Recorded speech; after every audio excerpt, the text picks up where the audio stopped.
Cette semaine, si vous aimiez les gardiens, vous avez été servi. Oh, la passe, elle est magnifique! Derrière, il y a la grosse panne! Et salut à toutes et à tous, ravi de vous retrouver pour le débrief des 9e journées de l'Ikimoli Star League et Pro League, de retour après la trêve internationale.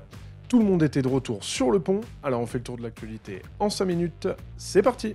Et on attaque tout de suite avec les surprises de cette 9e journée de l'Ikimoli Star League, et elles nous viennent du Val-de-Marne. Les deux équipes du 9-4 de l'Ikimoli Star League n'avaient pas encore gagné jusque-là, et cette semaine, Créteil et Ivry se sont tous deux imposés devant leur public. Créteil tout d'abord est venu à bout d'un Cesson qui, une fois n'est pas coutume, était fébrile en défense avec 36 buts encaissés. Mais le duo George Jekic, 13 buts marqués, plus gros total de buts marqués cette saison, Barbeito, 10 buts marqués, a été intenable pour des Bretons qui ont également buté sur un Todor Jandrić autoritaire. Tout est possible encore, mais pour l'instant, c'est plutôt 2 points pour Créteil, avec en plus ce pastis incroyable!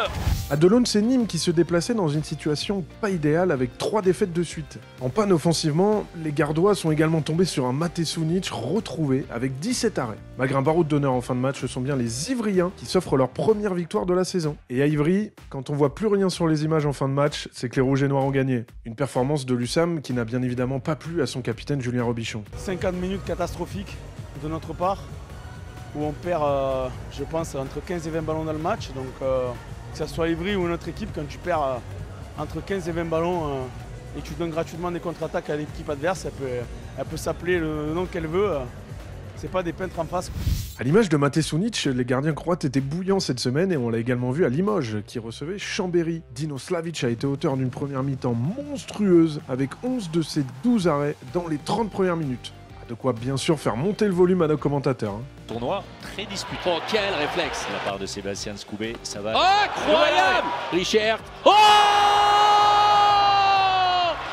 Dino Slavic, un Dino version tyrannosaure. Une performance qui a mis en orbite ses coéquipiers, dont un Jure Dolenec New Look, qui ont ensuite assuré la victoire dans le second acte. 5e défaite consécutive, toutes compétitions confondues pour les Savoyards, qui sont très loin de leurs objectifs. Oh les gars, vous voulez pas jouer en handball là? Vous faites une passe, vous arrêtez de jouer, la passe elle vous passe devant, on arrive en défense, vous perdez tous les duels, vous voulez pas jouer en handball là? Oh! De son côté, Montpellier a dû puiser dans ses réserves pour battre de valeureux Dunkerquois. Les Nordistes jouent pas trop mal, mais n'arrivent pas à gagner. Et comme le dit Tom Pelayo, bien sûr, les hommes mentent, mais pas les chiffres. Il faudra donc prendre des points pour l'USDK pour remonter au classement. À Nantes, on fêtait les 70 ans du club cette semaine avec la réception de Chartres. Maillot vintage en vente sur la boutique du club, H-Arena pleine, bon, ça c'est comme d'habitude, personnage marquant du club présent. La fête a été belle une fois que les Nantais ont disposé de Chartrains qui ne les ont que trop peu inquiétés.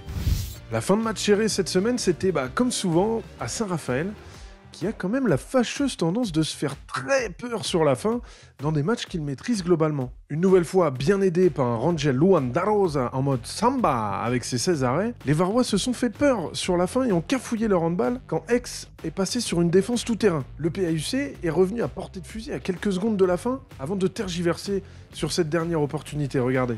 Ah, ils ont du temps, hein. Ils ont du temps avec Yann Tarafeta qui a 10 placé. secondes, il va falloir Pas de se changement. dépêcher. Pas de Tarafeta avec Duarte, avec Diogo il faut aller Borges, vers 5 le secondes. Oh, Oh, ça va être compliqué. Diogo. Et c'est terminé. Un match qui a vu un duel de gardiens rendu animal par Thomas Vilches.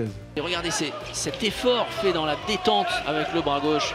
Un chat, la toile tissée par l'araignée, Rangel Darosa. Du côté de la Pro League, vous en avez l'habitude, on en a eu de la fin de match serré, et notamment à Nancy qui recevait Massy. Les Franciliens étaient en tête à quelques secondes du terme avant ce tir de Ronan contre Pratt, arrêté par Jérémy Accard.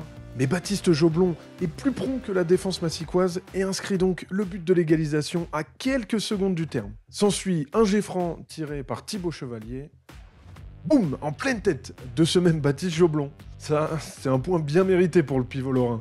Autre bagarre de milieu de classement, Valence qui recevait Angers. Les Valentinois, qui menaient de 3 buts dans les dernières minutes, ont laissé repasser Angers devant dans le Money Time. Valence a donc le dernier ballon pour égaliser. Et bim, William Benezit fracasse la barre d'Alan Santos. Et ce sont donc les Angevins de coach Issam Tej qui repartent avec les 2 points. Dans les autres matchs de la 9e journée de l'Ikimoli Star League, Dijon aura tenu une mi-temps face à Paris avant de céder face à la force de frappe parisienne qui a une nouvelle fois dépassé les 40 buts. Toulouse reste sur son nuage en battant largement Saran. Au classement, Paris-Montpellier, Toulouse et Nantes se détachent en tête. Saint-Raph fait la belle opération et 5e. Derrière, Créteil et Ivry se donnent de l'air, recollent à Dunkerque et d'inquiétants Chambériens et laissent les deux promus Dijon et Saran dans la zone rouge. Lors de la prochaine journée, beaucoup de belles affiches avec le déplacement de Paris à Aix, Nîmes qui va avoir fort à faire en recevant Nantes, Saint-Raphaël qui se déplace en pleine confiance à Montpellier et un important Saran-Créteil dans la lutte pour le maintien. Du côté de la Pro League, les favoris Tremblay, Célestat, Istres et Fontignan ont gagné. Billère réalise une belle opération après un début de saison compliqué en battant Cherbourg. Au classement, Tremblay recolle à Ponto en termes de matchs joués et de points. Célestat, Istres et Fontignan consolident leur place de play-offable. Et derrière, tout peut changer à chaque journée. On a 3 points entre le 6e et le 12e. Caen et Sarrebourg sont les équipes inquiétantes en ce moment. Le choc de la 10e journée, ce sera Célestat-Istres, les deux relégués de l'Ikimoli Star League. Et on suivra le périlleux déplacement de Tremblay à Frontignan. Cette semaine, on reprend nos bonnes habitudes après cette trêve avec bien évidemment tous les matchs à retrouver en intégralité sur les antennes de beIN Sport et Handball TV dès mercredi avec Caen-Angers en Pro League. Vendredi, on se retrouve en direct sur Twitch pour un nouveau multiplex enflammé. Et samedi, sur Twitch également en direct avec le deuxième star match de la saison, Nîmes qui reçoit Nantes en direct du Parnasse. On se quitte avec la fierté de Diego Simonet qui s'est qualifié pour les JO de Paris grâce à la victoire de l'Argentine lors des Jeux panaméricains cette semaine. C'est ouf, 4e fois d'affilée aux JO pour l'Argentine. C'est incroyable. Et on vous souhaite une très bonne semaine et autant de bonheur que Diego. C'est ciao.